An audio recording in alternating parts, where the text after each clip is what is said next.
쉬지 않고 흐르는 인생입니다. 빈손으로 왔다가 빈손으로 가는 인생입니다. 그래서 더 소중한 오직 한 번뿐인 당신의 인생을 위한 영상입니다. 언젠가 말을 못할 때가 옵니다.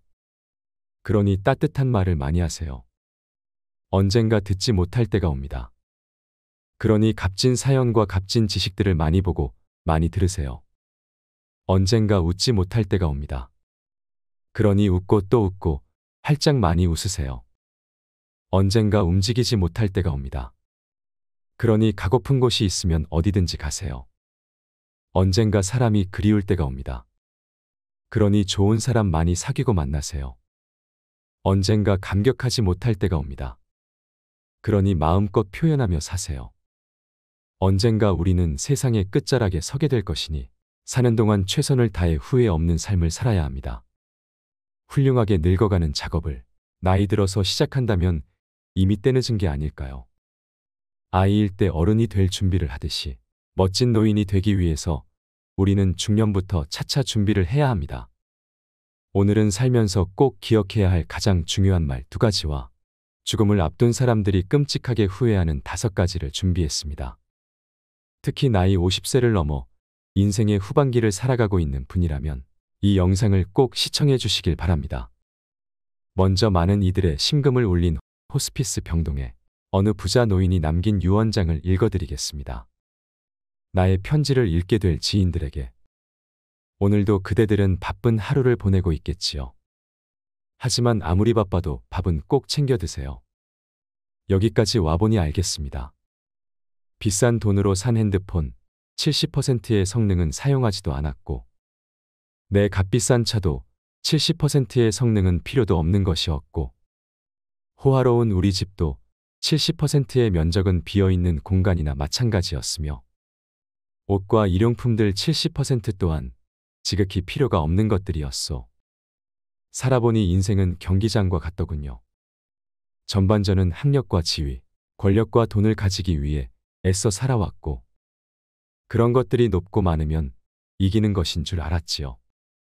하지만 후반전은 다릅디다. 전반전의 승리를 위해 청춘을 바쳤던 하나밖에 없는 몸, 혈압과 혈당, 당뇨와 요산을 낮추기에 후반전은 급급했습니다.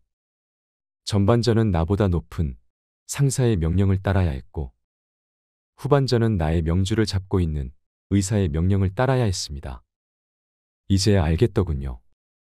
전반전에서 높이 쌓았던 모든 것들이 잘못하면 후반전에서 누릴 수가 없다는 걸. 하물며 경기도 중간에 쉬는 시간이 있거늘 나도 쉬어가며 갔어야 했던 것을. 전반전에서 앞만 보고 정신없이 살았던 날들. 이제는 씁쓸한 추억으로 남았소. 나의 편지를 읽는 아직은 건강한 지인들에게 딱히 아픈 곳이 없어도 잠자는 거 아까워하지 말고 음료수만 좋아하지 말고 물도 많이 마시고 괴로운 일 있어도 훌을 털어버려. 양보하고 베푸는 삶도 나쁘지 않으니 그리 한번 살아보시구려. 돈과 권력이 있어도 교만하지 말고 부유하지 못해도 사소한 것에 만족하며 필요하지 않아도 휴식할 줄을 알며 아무리 바빠도 움직이고 또 운동하세요. 50만 원짜리 옷의 가치는 가격표가 증명해주고 1억 원짜리 자가용은 수표가 증명해주고 20억짜리 집은 집문서가 증명해주는데 사람 가치는 뭐가 증명해주는지 알고 있으신가? 바로 건강한 몸이랍니다. 건강에 들인 돈은 계산기로 두드리지 마세요. 건강할 때 있는 돈은 자산이라고 부르지만 아파서 병원에 누워 있으면 그대가 쥐고 있는 돈은 그저 유산일 뿐이라네. 세상에 당신을 위해 차를 몰아줄 기사는 얼마든지 있고 당신을 위해 돈을 벌어줄 사람도 얼마든지 있다오. 하지만 당신의 몸을 대신에 아파줄 사람은 결코 없답니다. 물건을 잃어버리면 다시 찾거나 사면 되지만 영원히 되찾을 수 없는 것은 하나뿐인 생명이라오. 내가 여기까지 와보니 돈이 무슨 소용이 있는가. 내가 죽으면 나의 호화로운 별장은 내가 아닌 누군가가 살게 되겠지요. 내가 죽으면 나의 고급차 열쇠는 누군가의 손에 넘어가게 되겠지요. 많은 재물의 욕심은 나를 그저 탐욕스러운 늙은이로 만들어 버렸다네. 내가 한때 자랑으로 알고 쌓았던 많은 것들. 돈과 권력과 지위도 이제는 그저 짐에 불과할 뿐. 그러니 전반전에 살고 있는 사람들아, 너무 애타게 살지들 마시고 후반전에서 살고 있는 사람들아, 아직 경기는 끝나지 않았으니 행복한 만년을 위해 지금부터라도 자신을 사랑하시라. 전반전에서 빛나는 승리를 거두었던 나는 후반전의 병마를 이기지 못하고 병원 특실에 이렇게 누워 죽을 날만 기다리고 있다오. 아무리 시설이 좋은 특실이면 뭐해. 허름한 농촌 경로당보다 못하단 걸 알려주고 싶어요. 그래도 이 편지를 지인들에게 전할 수 있음에 따뜻한 기쁨을 느낀답니다. 바쁘게 세상 살아가는 그대들, 자신을 사랑하며 살아가기를. 힘없는 나는 이제 마음으로 그대들의 행운을 빌 뿐이라오. 누구보다 먼저 웃고 많이 웃는 행복한 나날들로 가득 채우시길. 이걸 보니 어떤 마음이 드시나요? 들으면 들을수록 참 가슴이 먹먹해졌는데요. 누구나 행복하고 즐거운 인생을 살고 싶어 합니다. 그런데 많은 사람이 죽을 때 후회합니다.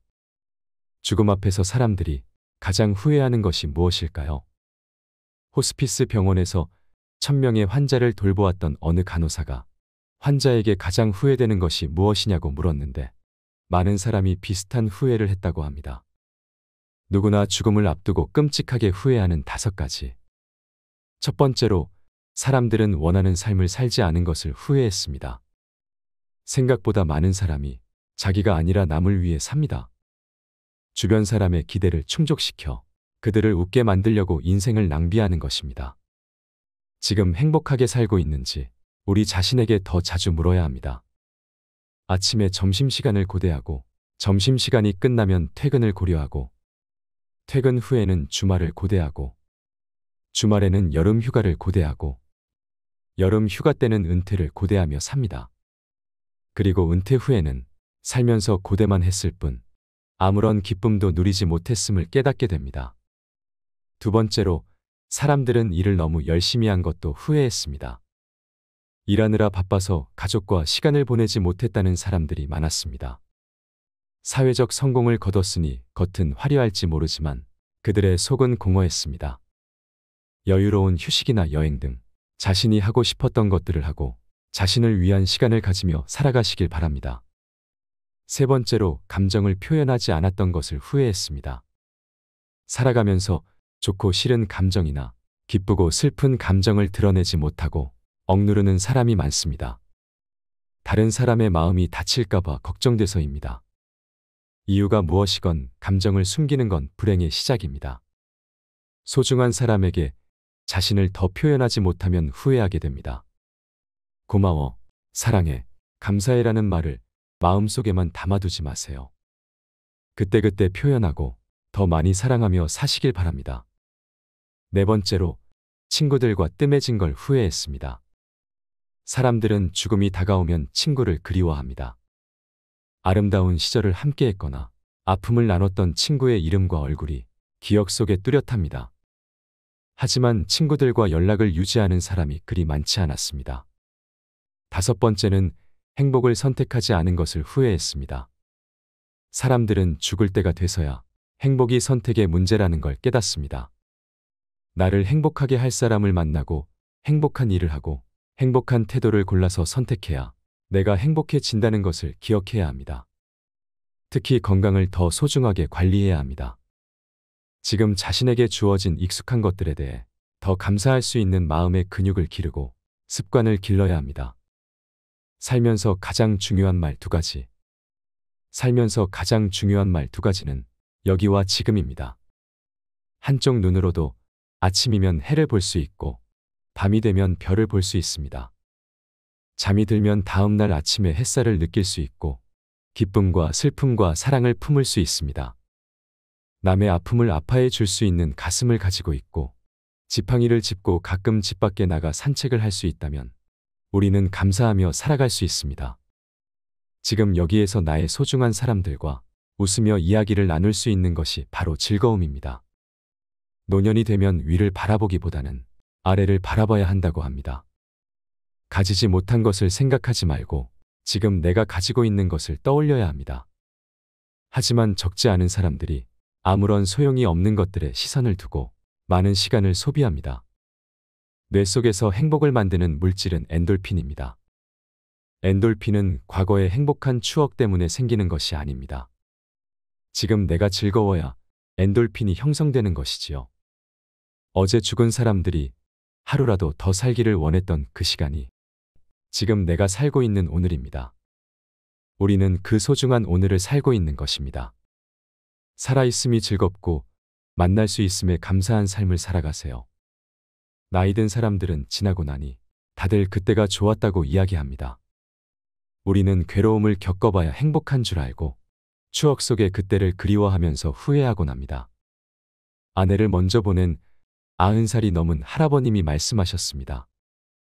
아내가 곁에 있을 때는 몰랐는데 아내가 곁에 없으니 젓가락 한쪽이 없어진 것 같다고 말이죠. 행복의 답은 바로 지금 내 가슴에 담겨 있습니다.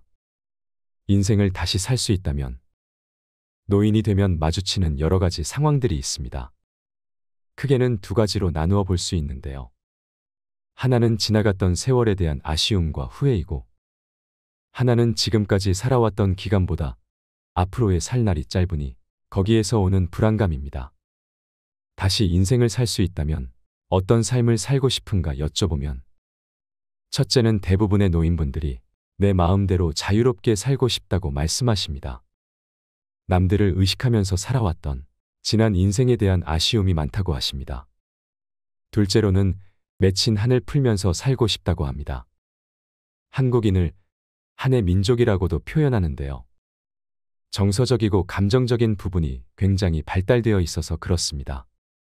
작은 일에도 상처를 많이 받고 사소한 말 한마디, 사소한 표정 하나에도 쉽게 영향을 받는다는 뜻입니다. 그래서 풀지 못한 것들이 많습니다.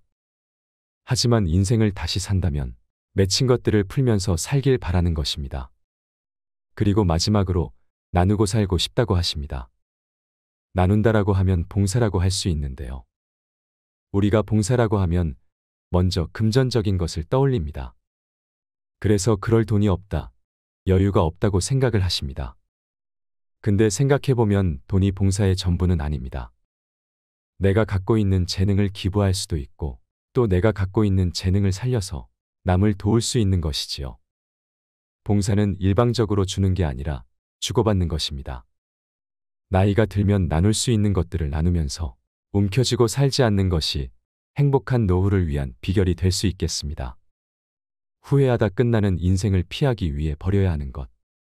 삶을 살다 보면 인생이 마냥 순탄하지 않습니다. 하루하루가 새로운 경험이기 때문입니다. 그것을 반복하며 자꾸 쌓이면 나의 습관이 되지요. 그런데 우리가 가지고 있는 이런 습관 때문에 괴로울 때가 있습니다. 생각해보면 우리가 살아가면서 다른 사람에게 간섭이 너무 많습니다. 자녀와의 관계에서 들여다보면 부모가 먼저 경험했으니까 내 경험에 비추어서 살면 성공할 수가 있다고 생각합니다. 그런데 부모가 착각하는 한 가지는 내가 살아온 세월은 과거이고 내 자녀가 살아갈 세월은 미래라는 것입니다. 그러니까 과거에 경험했던 걸 가지고 그 미래를 살아가는 사람에게 너무 간섭한다면 맞지 않는 경우가 있습니다. 우리는 아날로그 시대지만 자녀는 AI 시대에 살고 있으니 내 판단 기준에 맞춰서 자녀에게 적용하면 안 되는 것입니다. 요즘에는 노후에 손자, 손녀 봐주는 할머니, 할아버지가 많은데요. 자녀와 양육 방식의 차이로 다툼이 발생하기도 합니다. 그럴 때는 차라리 부모가 바라는 대로 맞춰주는 게 나을 수도 있습니다. 자식이 일정한 습관을 터득할 때까지는 부모의 슬하에서 교육이 필요하지만 그 다음부터는 자식들이 선택해서 독립적으로 살아갈 수 있도록 하는 것이 좋습니다. 자녀에게 지나친 간섭은 모자람보다 못하다는 것이 전문가들의 공통된 견해입니다. 그리고 자녀 문제뿐만이 아니라 우리가 인간관계를 맺어감에 있어서도 타인에게 지나친 간섭을 하는 것을 습관들이면 불행의 씨앗이 된다는 것을 기억해야 합니다. 나이 들어서 돈에 대해 후회되는 것. 우리가 그동안 살아오면서는 절약하며 살아야 된다는 생각을 많이 했습니다. 그런데 이제는 소비가 미덕이라고도 말하는 시대가 되었습니다. 주위를 둘러보면 저축하기 위해서 돈만 열심히 버는 사람이 있습니다. 그러다 보면 저축하는 데 재미가 있어서 모으기만 모으고 쓸 줄은 모르게 됩니다. 그런 사람들이 너무 많습니다. 그런데 노후에는 저축도 필요하지만 소비와의 균형을 맞추어야 합니다. 들어오고 나가는 것을 균형 잡고 행할 수 있어야 합니다. 노후가 불행한 사람들은 들어온 것을 움켜쥐고만 있는 사람들이 많습니다. 그러면 내가 더 나이 들어서 하고 싶어도 할 수 없는 순간이 올 때 정말 후회합니다. 그러니 지금부터라도 이제는 내가 하고 싶은 것, 좋아하는 것에 투자해 보시길 바랍니다. 새로운 취미 생활을 만들어도 좋고 평소에 엄두가 안 나서 하지 못했던 것들도 하면서 나를 위해 살아보세요. 스스로에게 관대해야 하는 의외의 이유. 우리가 다른 사람한테 훈수를 둘 때 다른 사람에게는 관대하고 나에게는 엄격하라. 그런 말을 많이 합니다. 그런데 제 생각은 조금 다릅니다. 그동안 다른 사람에게 관대했다면 이제는 나한테도 관대해야 됩니다. 노후에는 그런 여유가 있어야 합니다. 어떤 대인관계를 위해서 서로 사귈 수 있다고 하는 것은 빈틈이 있어야 사람이 다가갑니다. 바늘로 이마를 찔러서 피도 안 나올 것 같은 사람에게는 곁에 사람이 붙지를 않습니다. 사람이 붙지 않으면 소통을 못해서 갈수록 불통이 되기 쉽습니다. 나에게 너무 엄격하면 그것이 자기 괴로움이 됩니다. 세상에 완벽하다는 것은 있을 수 없는 일입니다. 그래서 나이 들어서는 자신에게 조금 너그러워지시길 바랍니다. 90평생 재미있게 사는 비법 한 가지. 지금 갓 태어난 사람들은 향후 100년은 살아야 됩니다. 참 긴 세월이죠. 그런데 태어나서 100년을 가까이 산 사람은 또 얼마 남지 않았다는 마음에 세월이 짧게만 느껴집니다. 이런 세월을 어떻게 살아야 잘 살았다고 할 수 있을까요? 노년을 아름답게 보내기 위해서는 이것을 기억하세요. 지나간 과거에 대해 너무 집착하지 않는 것입니다. 이건 이미 지나간 일이라고 생각하세요. 많은 노인분들이 모두 다 지나간 일들을 딱 접착제로 붙여놓은 것처럼 마음에 붙이고 떨어뜨리지를 않습니다. 그러면 앞이 보이지를 않습니다. 내 앞에 어떤 것이 지나가는지, 어떤 기회가 지나가는지, 어떤 행운이 지나가는지, 어떤 즐거움이 지나가는지를 보지 못하게 되는 것입니다. 반대로 앞으로 다가오지도 않았는데 미리 걱정하며 사는 분들이 많습니다.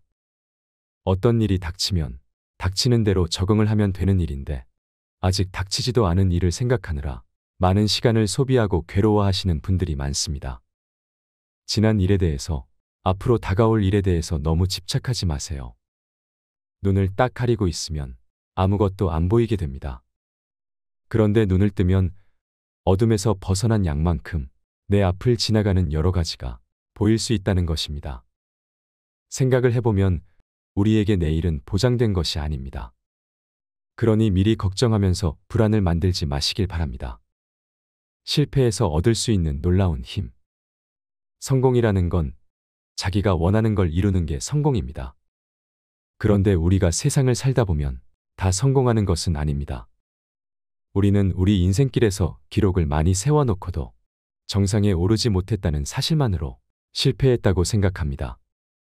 하지만 저는 실패가 아니라고 생각합니다. 내가 원하는 정점에는 가지 못했지만 그것까지 근접하기 위해 노력했고 그 발자취가 남아 있습니다. 그렇게 근접했다는 생각을 내가 자인하기 시작하면 실패는 거듭할수록 성공에 다가가는 좋은 경험이 되어질 수 있는 것입니다. 그래서 내가 살아오면서 목표했던 정점에는 가지 못했다고 하더라도 자기가 이루어 놓은 것까지는 성공한 것이라는 이런 생각을 가지고 또 한 발짝 더 앞으로 나간다면 그것이 현명한 노후를 보내는 방법이 될 것입니다. 노년의 몸이 보내는 우울증 신호, 원인. 사람의 마음이라는 것은 몸과 달라서 거짓말을 잘합니다. 반면에 몸은 정직합니다. 마음은 거짓말쟁이입니다. 아파도 아프다고 인정하지 못하는 분들이 많습니다. 그런 거짓말을 해야 자기가 살아남는다고 생각을 하는 것입니다. 오랜 시간 그런 습관이 든 것입니다. 몸이 아프면 증상이 있습니다. 예를 들면 늘 하던 일도 조금 미루게 되고 아침에 벌떡 일어나던 사람도 벌떡 못 일어나고 세수를 한 번, 두 번 하던 사람이 오늘 세수도 안 하고 나가고 마지못해서 이런 증상이 찾아옵니다. 그러면 내가 우울증이 오는구나 느끼면 되는데 그걸 다른 것에 핑계 삼는 분들이 많습니다. 요새 뭐 안 좋은 일이 있느냐고 누군가 물어봐도 아니라고 말하면서 버틸 때까지 버티시는 분들이 많습니다. 하지만 우리가 나이가 들면 이러한 사소한 전조 증상이 찾아오면 회피하지 말고 직면할 수 있는 용기와 능력을 키워야 합니다. 그걸 피하기만 해서는 해결이 되지 않기 때문입니다. 그렇게 증상을 방치해서 심각해지면 결국 자신이 손해라는 것을 기억해야 합니다. 내 마음속을 들여다보는 방법. 우리가 삶을 살아가면서 매일같이 자기 마음을 들여다보고 사는 사람은 잘 없습니다. 그런데 가끔씩은 내 마음을 들여다보셨으면 합니다. 항상 성찰하는 습관을 들이시길 바랍니다. 우울증 극복하는 법 딱 한 가지. 우울할 요소가 많으면 깔려버리는 사람이 있고 아니면 저항해서 헤어나오려고 하는 사람도 있습니다. 지금 우울한 분들 중에 누워있는 사람은 앉아보세요. 앉아있는 사람은 서보세요. 서 있는 분은 걸어보세요. 걷는 사람은 뛰어보세요. 이 말은 요약해서 말씀드리면 지금 당신이 처해 있는 우울한 감정에서 한 단계 앞을 노력해보라는 뜻입니다. 그러면 훨씬 극복하기가 쉬워집니다. 우리가 행복하다, 행복하지 않다 하는 것은 조건이 아닙니다. 쉽게 얘기하면 자기만족인 것입니다. 행복이라고 하는 것은 물질적인 비교에 의해서 생기는 것이 아니라고 합니다. 비교하지 않으면 행복해진다고도 하지요. 우리가 불평, 불만을 가지게 되는 것은 비교에서 생기는 것이 많습니다. 그래서 내가 가진 것에 만족할 줄 아는 사람이 이 세상에서 가장 행복한 사람이라고 합니다. 그것이 행복의 기준인 것입니다. 성공과 성장이 다른 점은 뭐냐면 성공이라고 하는 것은 어떠한 정점입니다. 인생을 마라톤이라고 하면 고린 지점이 정점이 됩니다. 그러나 성장이라고 하는 것은 정점이 없습니다. 마라톤의 정점을 지나서 또 더 뛸 수가 있는 것입니다. 그래서 이제 우리는 성장에 마음을 두는 인생을 살아야 합니다. 정점에 마음을 두면 실망하는 경우가 많기 때문입니다. 정점이라고 하는 것은 결과물의 마지막 한 점일 뿐입니다. 그것에서 우리가 생을 마칠 것은 아니지요. 하지만 성장이라고 하는 것은 쭉쭉 자란다는 뜻입니다. 그래서 우리가 우리에게 주어진 생이 얼마나 될지는 모르지만 그 생을 사는 동안에 성장을 목표로 살아가는 것이 더 의미 있는 삶이 될 것입니다. 노인의 삶은 5가지 유형으로 나눌 수 있다고 하는데요.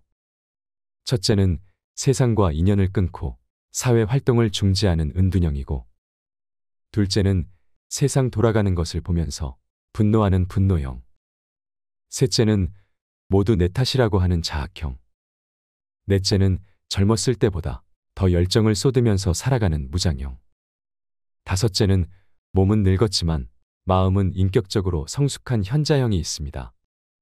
우리 구독자분들은 어느 유형이신가요? 아니면 앞으로 어떤 유형의 노인이 되고 싶으신가요? 5번째 유형이 인생의 경과를 정직하게 바라보며 자연스러운 변화를 받아들이는 이상적인 노인의 삶이라고 합니다. 누구나 즐겁고 재미있게 인생을 살고 싶어 하지요. 하지만 나이가 들어갈수록 진짜로 인생을 즐기는 사람은 재미있는 일을 선택하는 사람이 아니라 아무리 어려운 상황에 처해 있어도 재미있게 해낼 것이라고 생각하는 사람입니다. 그 순간순간이 쌓여서 진짜 재미있는 삶을 만드는 것입니다. 인생의 깨우침을 얻은 사람들이 공통적으로 말하는 것이 있습니다. 지나간 일이나 오지 않을 일은 걱정하지 말고 지금을 마음껏 누리라는 말입니다. 하지만 대부분의 사람들이 바쁘고 귀찮거나 어색하다는 핑계로 현재를 즐기지 못합니다. 나이 드는 것을 너무 두려워할 필요는 없습니다. 좀 두렵다고 할지라도 나는 죽을 때까지 재미있게 살겠다는 다짐을 하는 것만으로도 훨씬 더 풍요로운 노후를 보내실 수 있을 것입니다. 스스로 원하지 않으면 절대 구할 수 없는 것이 노년의 기쁨이기 때문입니다. 내가 건강해야 세상이 있고 가족이 있고 친구가 있습니다. 기쁨이 가득한 하루, 언제나 건강하고 행복한 삶이 되시길 바랍니다. 이상으로 인생 철학이었습니다. 철학이 있는 당신의 삶을 응원합니다.